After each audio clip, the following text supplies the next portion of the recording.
Hello, hello, hello, and welcome to Rixas. Rixas is a game in which was created by someone else. Hold on, real quick, I'll look that up. But today I'm going to just be showing off a few of my credits. Head developer, Elfkan. How could I ever forget your name, Elfkan? We have Elfkan, and we have Jingpeng. I don't know how to say these names properly, but I'm going to try my best. But Jian, Peng, Zhai, or Zai? I think it's more Zhai. Jiangpen, Jai, and Previef. I don't know how to say that. I'm a little bit intoxicated. Will not lie, will not lie. We'll definitely have to name this video with that. Today we're just going to come about a little bit, and oh my goodness. Is that my name right there? It is indeed my name right there. I did give a little bit of money once. I didn't think my name would be written here, but that is indeed my name here. Supporters are just people that have donated, and I'm pretty sure these guys donate on a regular basis, so they are pretty darn cool for donating more than just one time. But this is a testing build, I believe. So these are not currently available. Not all of these features are currently all available right this minute. However, I assure you that most of these things are available. Um, my laptop is broken, so there's no sounds that can come from the uh, the programming. I do not know if there's a lot of sounds. From what I know, there is no sounds in this game quite yet until you get to the battle, but that is not available for people who have the public right now. There's a lot of beta stuff in this. However, I will show off a few of my designs real quick. Oh. There we go. So, we have a few designs here. The UB, call me. UB call me with the UB series. And then we have the 2K on. The 2K on is my main rifle round. You will see that it's an 8mm. Pretty much just, it's almost a clone. Almost, but not quite, a clone of the, what's it called? I like clean numbers too. I don't believe in the whole min-maxing the 0.1mm and whatnot for everything else. But, yes, this is the 2K on. This is a clone of the 8mm Mauser. Pretty much. The Kitsune is a completely derivative thing that I have of myself that I came up with. Kind of technically came up with. This would basically be for our carbines. It is only 55mm long, whereas this is 85mm long. And for my American viewers, which there are most of, from what I understand, there are, so to break this down, there are 10mm in 1cm. You're not going to really remember that. You'll just know the important parts for you to know is that this is 8 centimeters long, 8.5, and that 3 centimeters make 1 inch. So this is pretty much, it's a little bit less than 3. So this is pretty much 3 inches long.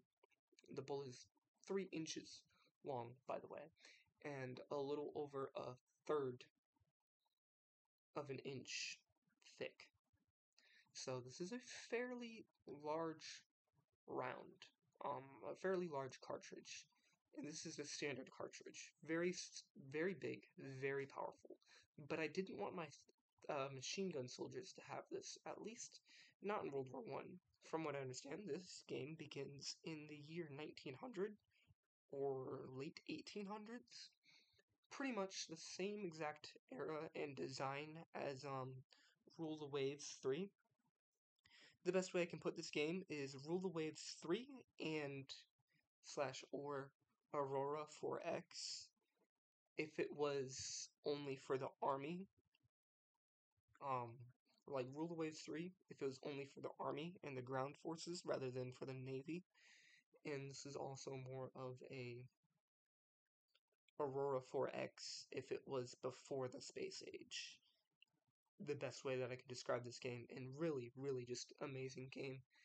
It is yet to actually fully be implemented into the combat stages and anything else beyond the designing stage, but as we can already see here from all the different...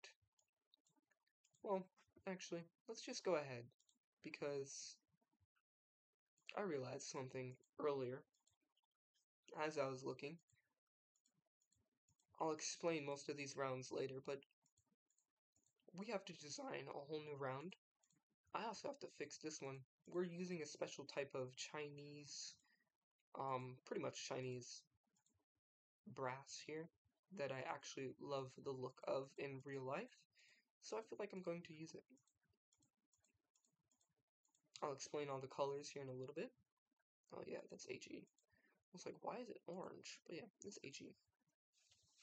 Let's see, let's see, let's see. What else? What else? What else? I have not fixed any of these. That's fine for now. I might get rid of tungsten and use my special designed round that I just recently designed and is not here from the looks of it. It is not here at all. Nope, it is not here one bit. I have to go re-find and reacquire that design. Please wait while I refine this design. I did not realize I was not actually using this design, so I'm going to pause this recording real quick once I remember how to do that. It's going to take me a minute. I have not recorded in quite a while. I need the pause button, not the exit, not the stop. Oh, I don't see the pause button in this. Alright. Well, in that case, we're going to have to...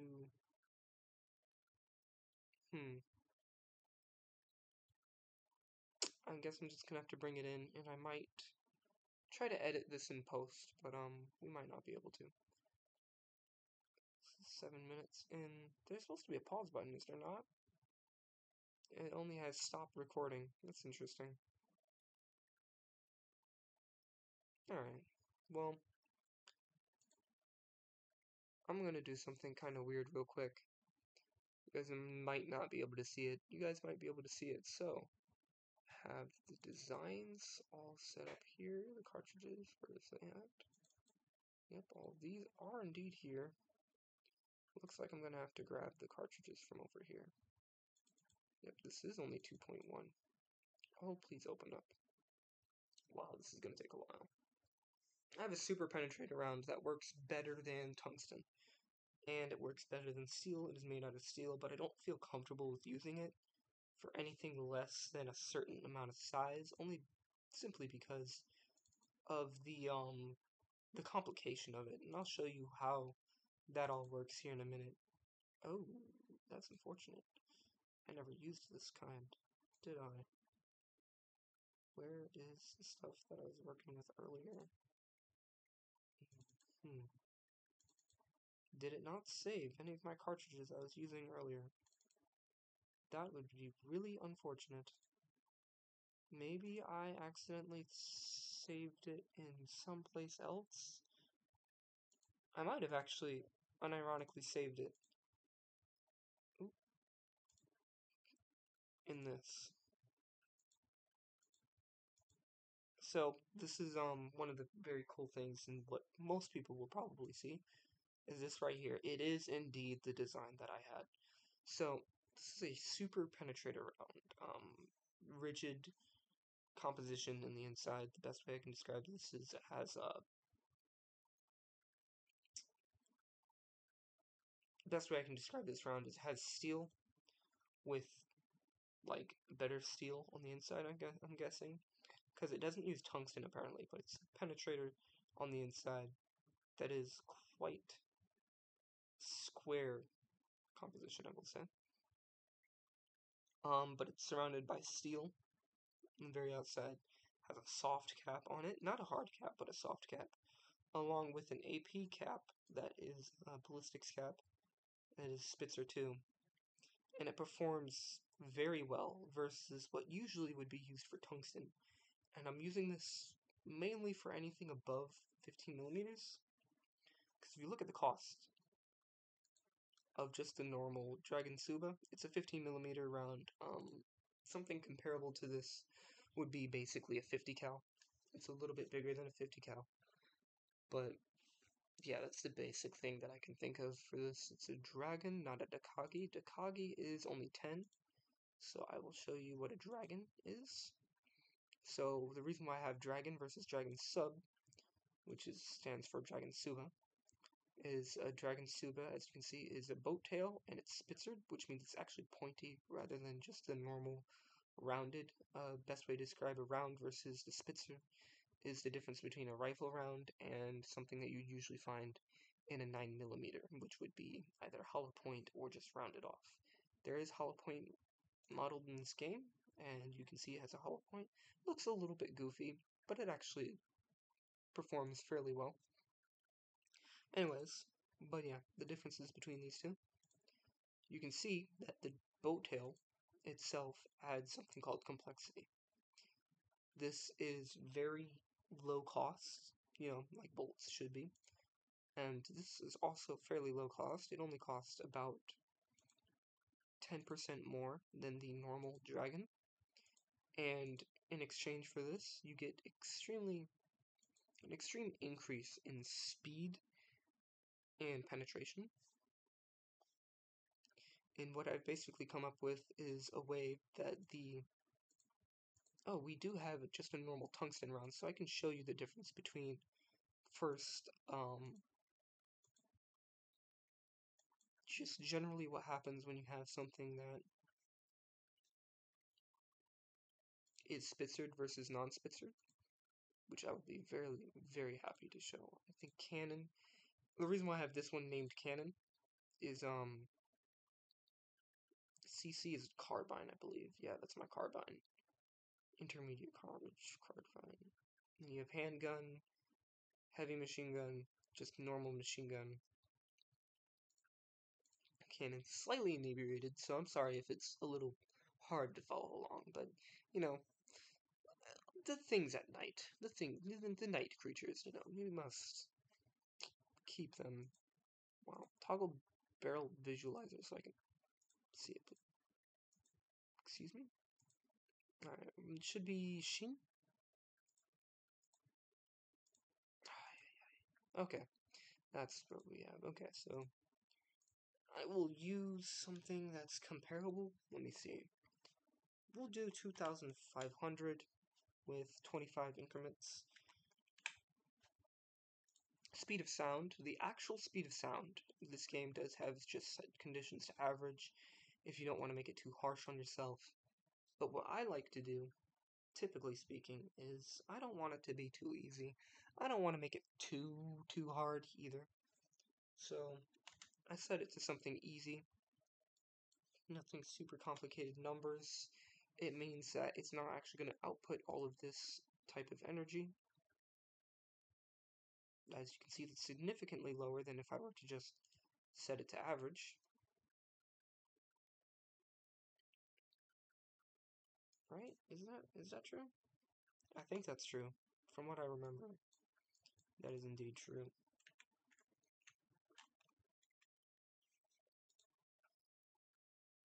Yeah, okay, it makes it more difficult for the energy to travel. And I'm perfectly okay with viewing this, because if you use this rather than the average conditions, it means that no matter what your world, you'll get a better sense of your actual penetration ability, in my opinion. I'm not worried about the 2,500 meters range for penetration. This is extremely long ranges, but I am interested in 1,000 meters. We do have Shin. I think Shin is the only one I have for this, right? Yes, the Key 2 was the other one I was messing around with that I'll worry about later. The Key 2 should be the machine gun barrels and stuff, which again I will worry about later. No, machine gun and the carbine. Alright, I'll explain that all later. Right now, Shin is the only one you guys need to be worried about with the cannon. 1.3 to make it heavier. Air density means how thick is the air. The best way I can describe this is if you are ever been somewhere with a lot of humidity, the air will feel very thick, and basically having this number go up means you're testing it in thick air The speed of sound is how fast is the speed of sound in this planet. That depends on pressure and all of that nonsense that I'm not a physics major, so I will not even attempt to go in there. But I will show off what this game does. Basically, setting this number to be lower will make it harder for your bullet to travel. Setting this number higher will make it easier for your bullet to travel, I believe. Right? No, it makes it harder for your bullet to travel. Never mind. Ever so slightly inebriated, don't worry. Yeah, alright. We will set it to 350. It lowers the energy. Alright, cool. So I'll show you the difference between the Dragon versus the Dragon 7. I'll explain what most of these mean because I had to figure all of this out. This will work as a somewhat semi-tutorial, but mostly just a cool showcase of my design. I don't see too many people actually making videos of this.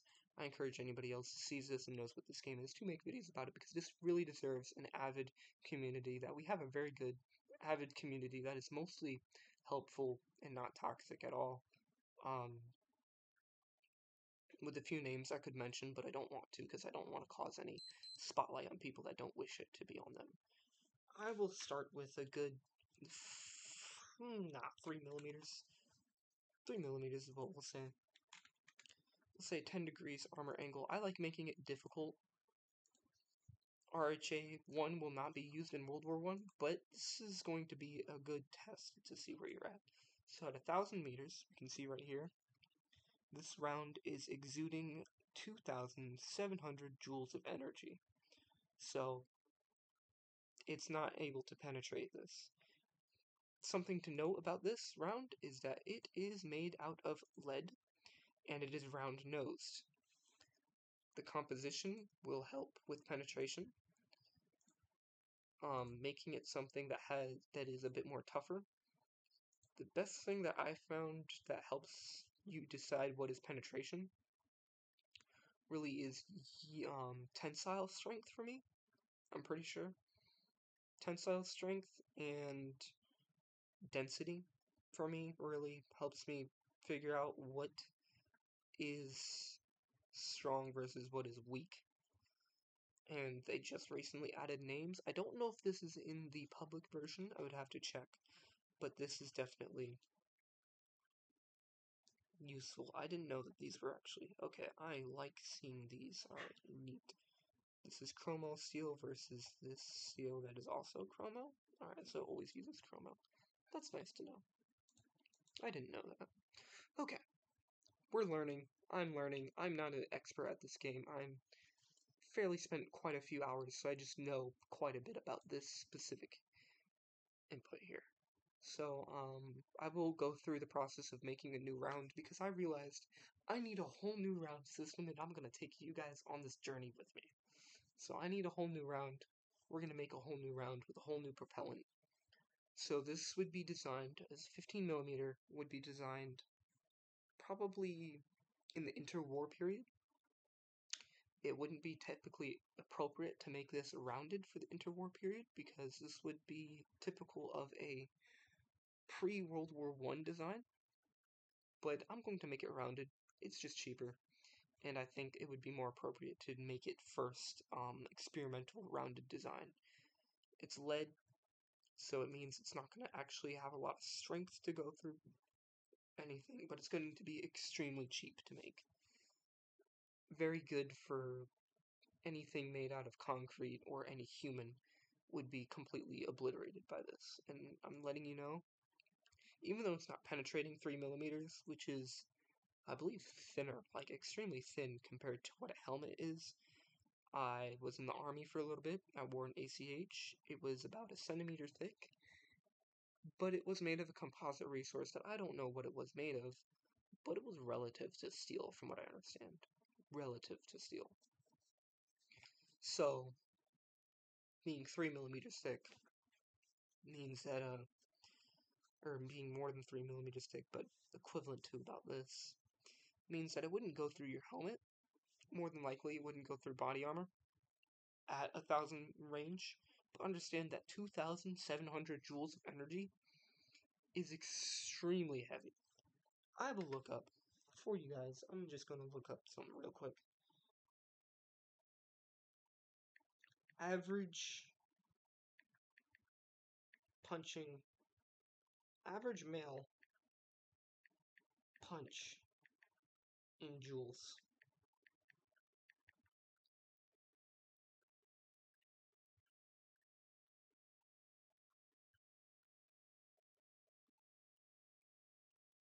Okay, Mike Tyson's punch produces 1,178 foot-pounds of force, which is about equal to 1,600 joules of energy. So, being hit with 2,700 joules of energy is like 1.5 Mike Tyson punches. Mind you, Mike Tyson knocks professional Olympic boxers out in one punch. You get hit with this, you're getting knocked out cold. Even if you don't die, you're getting knocked out cold. And if you are able to be awake, you are being shell shocked. This is going to absolutely ruin your day. And that's just with lead, round nose, no boat tail. Boat tail helps with it being faster. I'll show you how it helps. Well, I won't show you how it helps. I'll just show you the effects of it helping. But yeah, this is how much propellant it has. Layers of propellant. So you can see each layer pretty much of propellant. It doesn't really. This game doesn't show you very well on adding layers. Oh, I guess it kind of does. Versus if I take it away. But it will also add layers if I do this, right? So what if I do... Yeah, it adds layers as well. So it really doesn't show you layers versus propellant for layers very well. It just shows you how much propellant is in it, which is fair. That's okay. Let me see. So yeah, the material thickness is a bit thicker than what you generally would want it to be. Length is pretty long. I like long rounds, okay? I like them being very long. The diameter is fairly thick. I like thick, long, or a little bit thicker than the bullet. I see some people using really thin bullets. I see some people using really thick bullets. I like it looking aesthetically good. Again, this is when you show the interior. This is it on the outside. It doesn't look too wild, too wanky. It looks fairly tame, fairly normal, and it performs fairly well. Anyways, about that performance. I will show you now what 7 uh, unsharpened, unaerodynamic versus aerodynamic and sharpened. Mind you, the complexity and it costs a little bit more. Before I do show you, I will just talk to you about this for like 30 seconds. If you don't want to hear about it, skip 30 seconds ahead. So, cost means how much like materials it's going to take to put into making this round and making these things. There is a cost in Hoi 4, if you ever played that game, and there's a cost in Civilization, like production costs, points. That's pretty much what this is. And complexity is how complex it is, how difficult it is to make. So you can put a lot of materials into making a wooden house, but it's not very complex. You don't have to make it very complex. It's screws and wood is a log cabin. It's not very complex. Versus actually building a proper house with steel frames is going to be very complex. You need a lot of nuts, a lot of bolts. You need a lot of framing. You need insulation. A modern house is very complex versus an old log cabin. Is the best description I can really give off the top of my head. And now let's go into the firearm range. So Dragon Suba, we see, it has a muzzle velocity of 1,700 and 17 meters per second. That's how fast it's going. It's about 1.5 times, well, actually we know it's 343, so it's almost 2 times the speed of sound. It's literally going almost Mach 2, and it's only taking, after 1 second, it's going, well, 700 meters a second. Duh. but it does slow down significantly after its first 700 meters. We can see here. Accuracy coefficient. I need to actually fix my barrel a little bit. That has to do with your barrel, not so much around at all. Barrel spread, that has to do with a number of factors, but basically that means that we're doing pretty good. 0.01 means 1 MOA. 1 MOA is actually really, really good. 1 inch spread, pretty much. Peak pressure is only 265 MPa. That means it's actually not hurting the barrel too much. Pressure means how much stress is going to be put onto this barrel, how that affects how thick you make your barrel, and whether or not you need to add other materials onto your barrel as well. Okay? Okay. Lifetime cycles, how many bullets you can fire through your barrel before it basically wears out your barrel and the barrel becomes useless, and this is very good for your barrel. You typically want to have it more than 1,000, okay?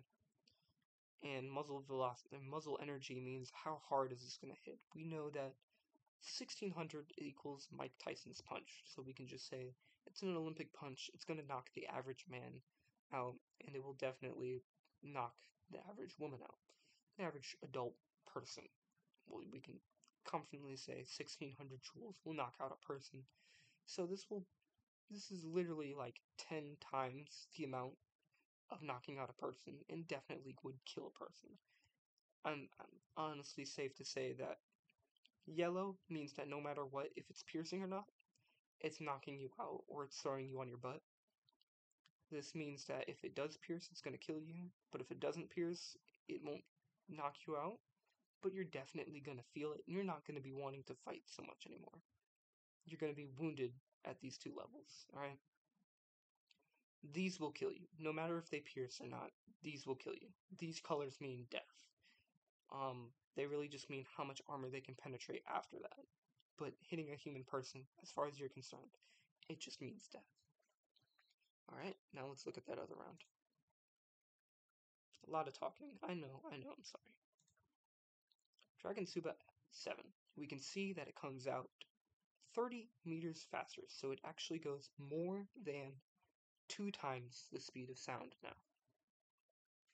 More than Mach 2. The accuracy coefficient is also way better. It's also way more accurate for the barrel that I've designed for it, which is amazing.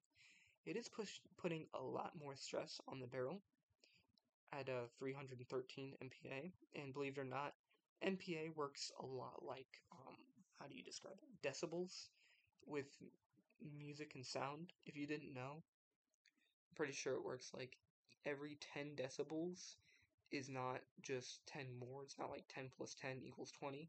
It's more like 10 plus 10, or 20 versus 10 is actually like 20 is 10 times the amount that 10 is, if I'm not mistaken. And MPA works a lot like that. Peak pressure works a lot like that. Every 10 pressure kills your barrel by like 1,000 to 10,000 more barrel lifetime cycles. Like 10,000 less rounds can go out. We are hitting the barrel with a bit more energy. We're going to see how that affects the energy in a second. It's a little bit less accurate, if I'm not mistaken. A little bit less accurate. I'm going to go back for a half second. Yeah, a little bit less accurate, not super inaccurate. A little bit less. Slightly less accurate, but that's actually still really good for accuracy. Every 0.01 is going to be an inch, or about 3 to 4 centimeters, so this is almost 2 inches. For comparison, the M16 and the M4 have 4 inches of barrel spread, so this is 2 times more accurate than M16, pretty much. Even though it's less accurate than the other version. And it also has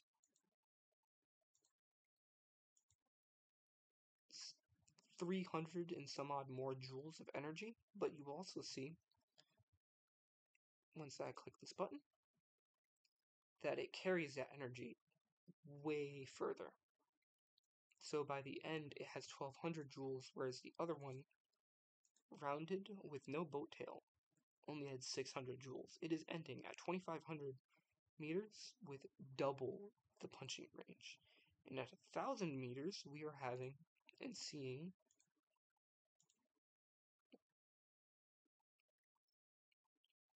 literally 3,500.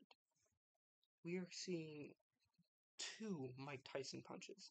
With that, I can almost assure you that this is going to almost penetrate through your helmet. You're going to have a huge dent in your helmet if this does not penetrate your helmet. It is going to be going into your skull, and you will be having a very serious concussion. It just went from a mild concussion to a severe concussion.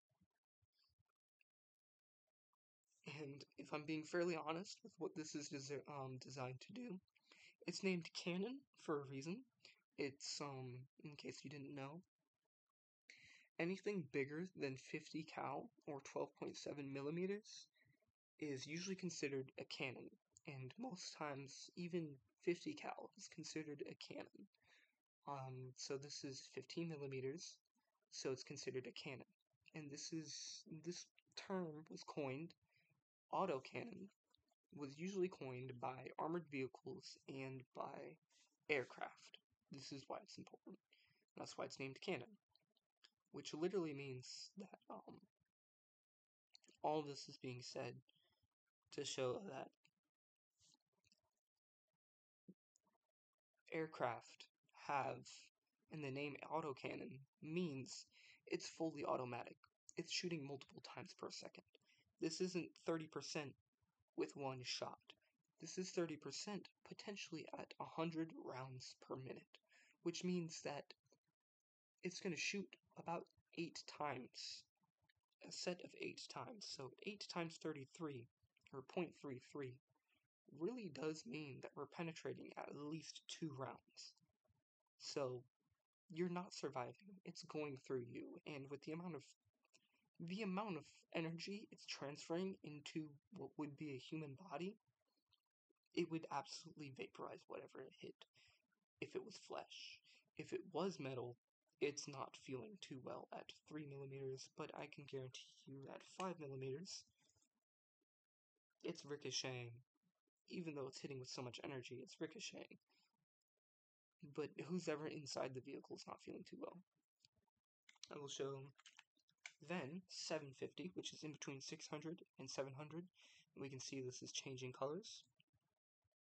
It's still not penetrating 5 millimeters, but we will show 3 millimeters is going straight through. Straight through. Almost no challenges whatsoever. 500 millimeters, or 500 meters.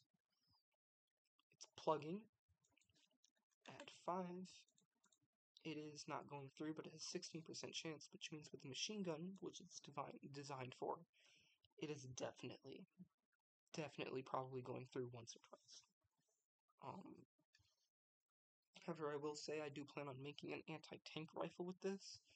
So with the anti-tank rifle, it would be a shorter barrel, more than likely, shorter barrel, and probably not able to penetrate at all with these numbers. It would be a bolt action rifle. Not very useful for that purpose at that range this round. But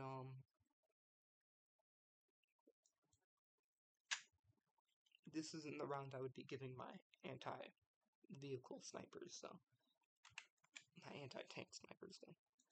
250 would be pretty much almost blank range for this weapon. We can see here that that's over 1,300, or no, my bad, 13,000 joules of energy. If there's anything human underneath whatever sheet of armor that they're wearing, they're getting bruised or concussed, and anything underneath it is just turning into mush, even if they live through it. So let's see. Oh yeah, we have to make this larger, not smaller. We will actually see. I can show you right here. It changed it, only by a little bit. But I fixed that. And at 100 meters, this is truly point blank, especially for something this big. It is point blank. This is urban warfare range, really 100 meters. Urban warfare range, you don't want to be anywhere near anything in 100 meters, but we'll just test it to see how much it can absolutely penetrate. Mind you, this is no super penetrator, this is no real AP round, this is just lead. So it can really only penetrate 6 millimeters of armor.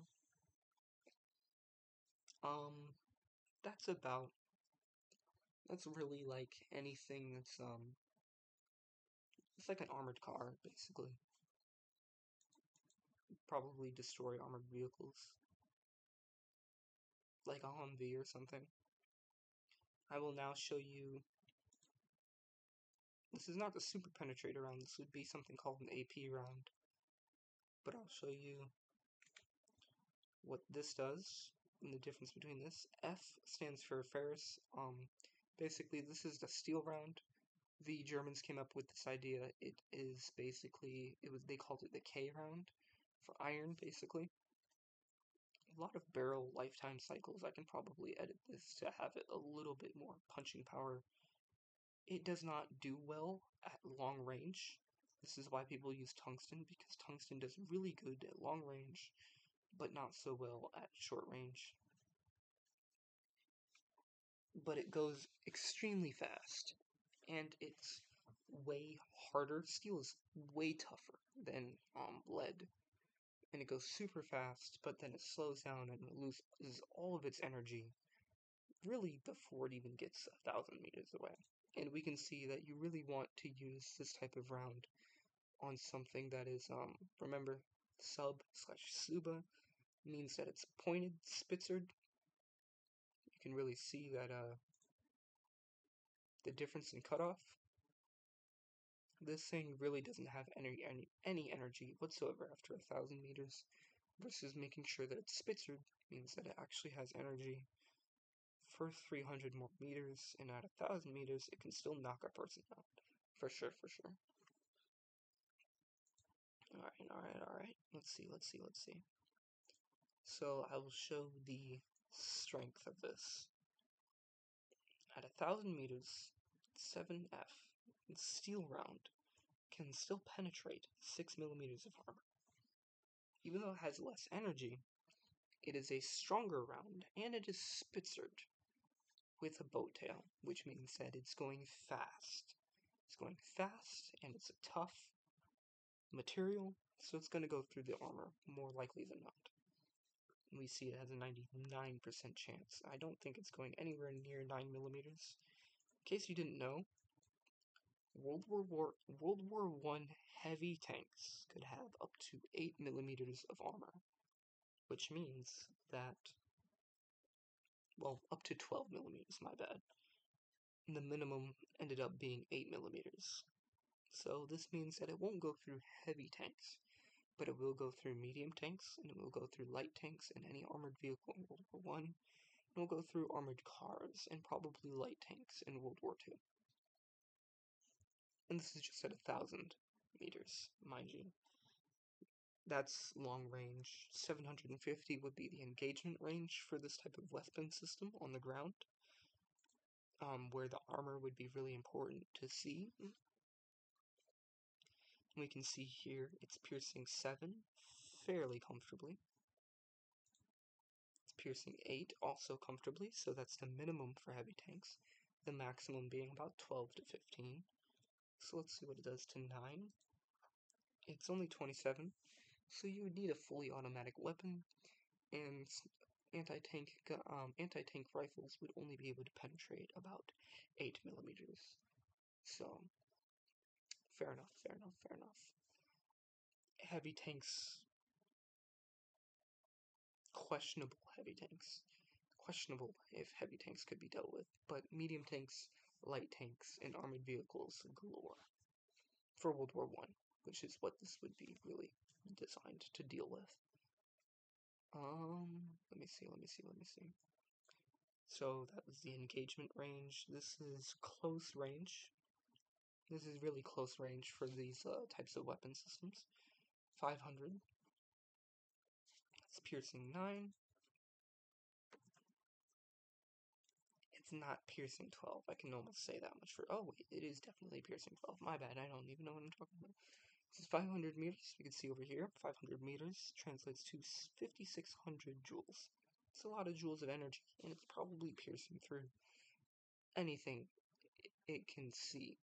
12 millimeters is the Mark V heavy tank. The level of thickness, if I'm not mistaken, it was made with Harvey steel, so it would definitely not even stand up to it. But if it even was made with good modern day steel, RH1, it would probably just be very, very, very screwed. I believe Krupp was the German steel that they were working with for a long time. And you have cast steel here. And you have RHA1, which is, I think, the best steel that you have, or something along the lines of that. You have RHA3, which is really good steel. And you can definitely see that as you go up in RHA quality, you lose so much. So you have cast steel. This was World War II level of steel. You can see that it really didn't get much better after that. RHA1, just a little bit better. I think this is more of early Cold War, mid Cold War. It's not even piercing through the differences in this. It drops by 10%, drops significantly to where it's not even piercing. Again, it's an autocannon, so 20% really means that with a machine gun, the autocannon variant of this, it would definitely pierce through the steel, but an anti-tank rifle would not want to tempt. And we can see that RHA3 doesn't even have a chance to pierce. And the composite one, which is basically what I like to think of the Abrams, if you really want to think about it, like Abrams armor, how thick that armor could be. The Abrams armor, but this is only 12 millimeters. The Abrams armor has like, I think, what is it, like 70 to 100. So it's like 10 inches of this composite armor. So this wouldn't even dream of getting through Abrams armor, not even 10% of it. It would just bounce off immediately. So let's go ahead and go back to RJ1, where it's piercing, and I'll show you the other two ranges that I like to show off real quick. 250, it's going through anything less than 14, if I remember correctly. No. What we really want to view here is 15 millimeters is German light tanks. This is the range and the type of stuff I want to think about piercing with these weapons. Is German light tanks is 15 millimeters, 15 to 20, and then the rear and sides of German Panzer, I think it was Panzer 4s or Panzer 3s. It's like 20 to 30 millimeters where you want to pierce on those just to get the sides, not even the front armor on those things. It's pretty crazy. I don't even think they're thinking about going near 20 millimeters. No, they're not. But they might go through 18 if I remember correctly. So, World War II light tanks, yep. World War II light tanks. World War II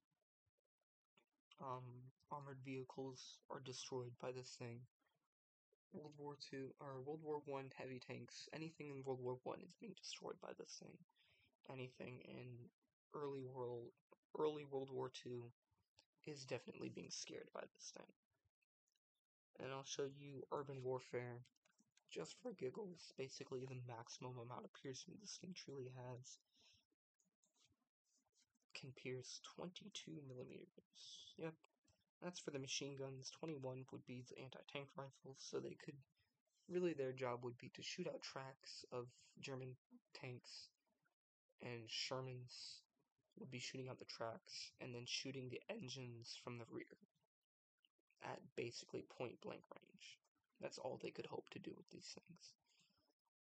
But we will see the difference between this and tungsten. Tungsten, you can immediately see it is very slow. It is not accurate at all, so it would not be very viable for, what's it called? Anti-tank rifles would not be super viable for it, very inaccurate. You can see the barrel spread is even almost 3 inches versus everything else being less than 2 inches, immediately killing the barrel. The amount of muzzle energy is very low. So with tungsten versus steel, you'll notice this weird dichotomy that at long range, tungsten does extremely well, but at very short range, you are better off just using a steel round. And for this, we will see, and it really depends on the energy for this one, really depends on the energy. With steel, we will see that it comes right about the 500 meters range. So anything less than 500 meters, really, you want steel rounds, which is what soldiers will be doing. I think 30% of the time will be trying to switch over to steel rounds. So it's really, really rare for your soldiers to really need a tungsten round, in my opinion. You really want to give this to anti-tank rifles and stuff like that. They are also way more expensive if we look at the Dragon Suba 7. It's like this. The Dragon Suba 7F costs way more than the Dragon Suba 7 or the Dragon Suba normal. It's a little bit less complex, ever so slightly less complex, and it weighs less because it is steel instead of lead. Lead is very heavy, but not very strong. But then you have tungsten, and you can already see tungsten does two things. We have confirmed so far with the developer. In order to make tungsten rounds, you need two things. One, it means your cost skyrockets. This tungsten round is worth pretty much 2.1 times a steel round. So it might be worth it just to tell your soldiers to get closer and to risk your soldiers having to deal with more heat for a little while.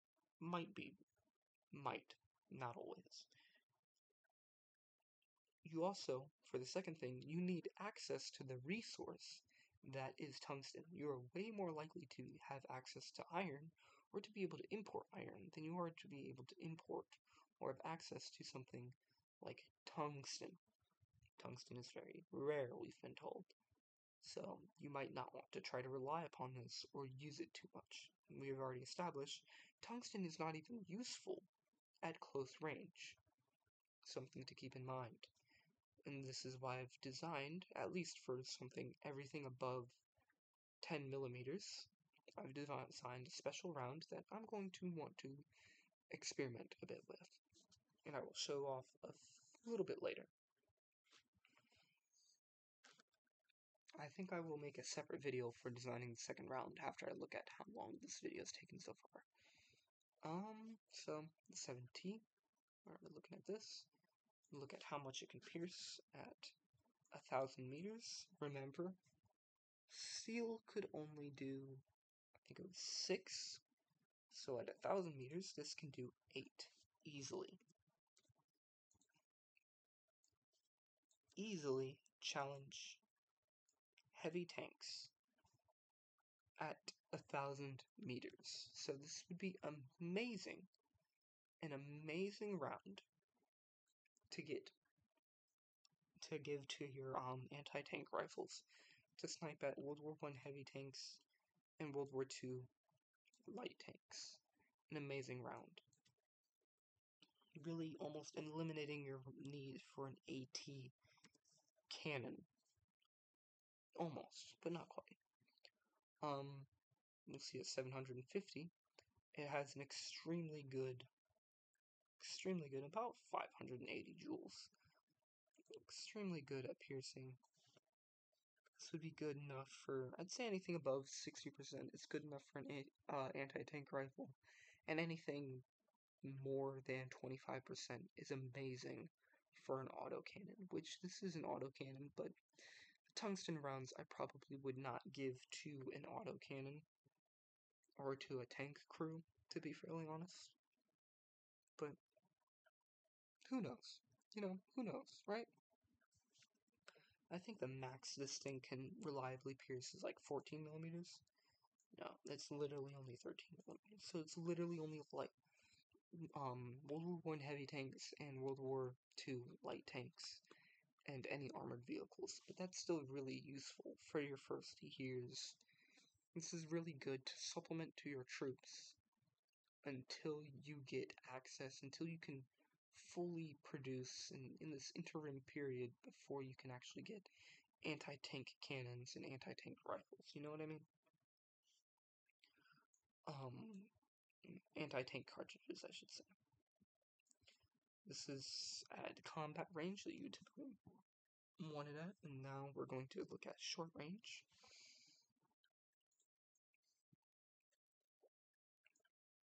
I think it's 15 for this one, or no, it's 14 for this, yeah.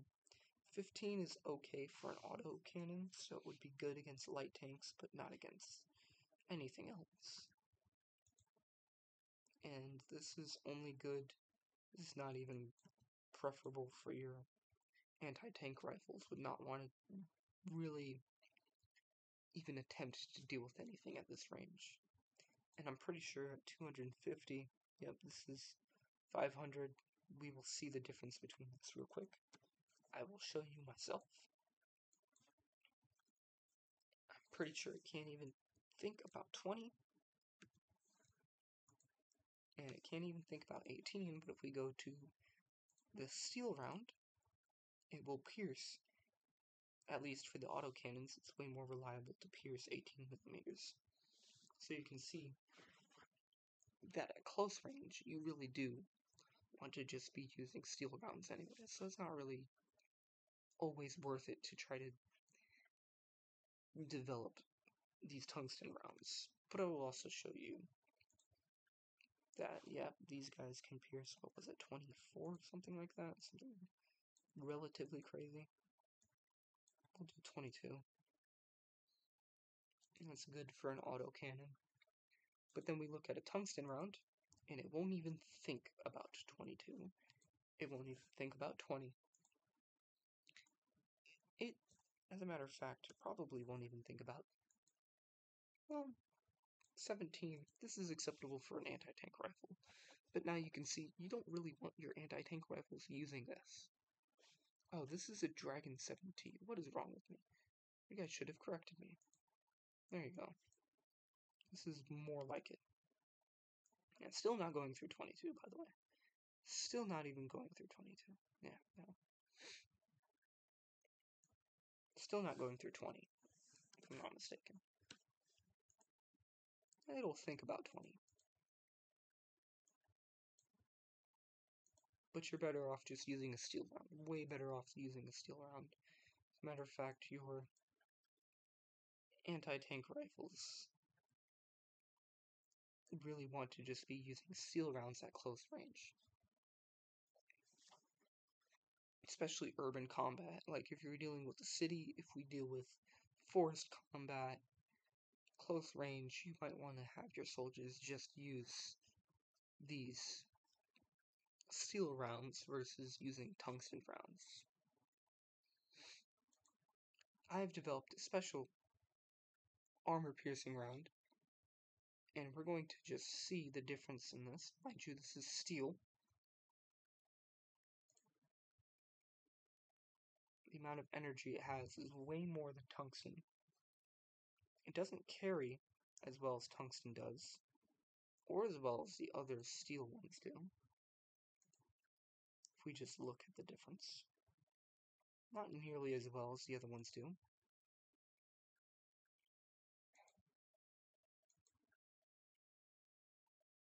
But it also saves your barrel a bit more than the tungsten do. And I'm going to show you the real beauty of these damn things by showing you 1,000 meters. The comparisons between all three. It thinks at 12, we'll just use these percentages here. 12%, it's piercing 10 in this one. 7F, it's not piercing at all, not even thinking about it.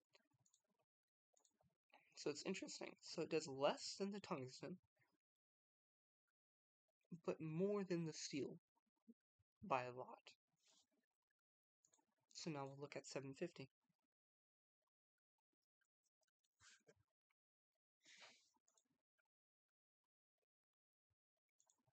The tungsten does how much? 99. Versus the RF does only 98. So you're losing a little bit of piercing. Just a little bit. We'll say it can do 13, right? Nope. Just 12. I'm guessing then. Just 12. There's the tungsten. Is piercing this way better. So it might not usually be worth it to give this to the snipers. You still might want to give them both of these, is what I would do. I would give them both of these. And I would not give them these rounds right here. Because you can see now that they're not even penetrating for this.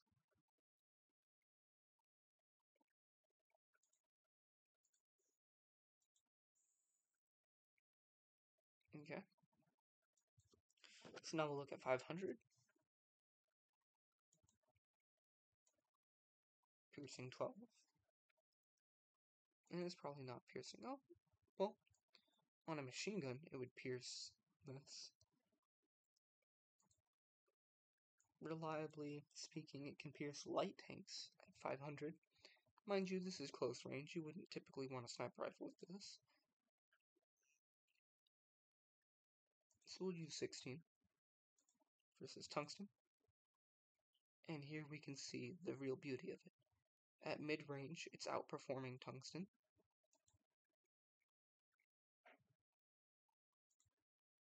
By a lot. By a lot. And still outperforming steel. And now we get to see the true beauty of this damn thing. Where tungsten is supposed to deal, I think it's 18, was it? Yeah, for a machine gun, 18. For tungsten, can't even think about 18. Mind you, 40% is the highest out of these three so far. 97. As a matter of fact, it can probably even pierce 22.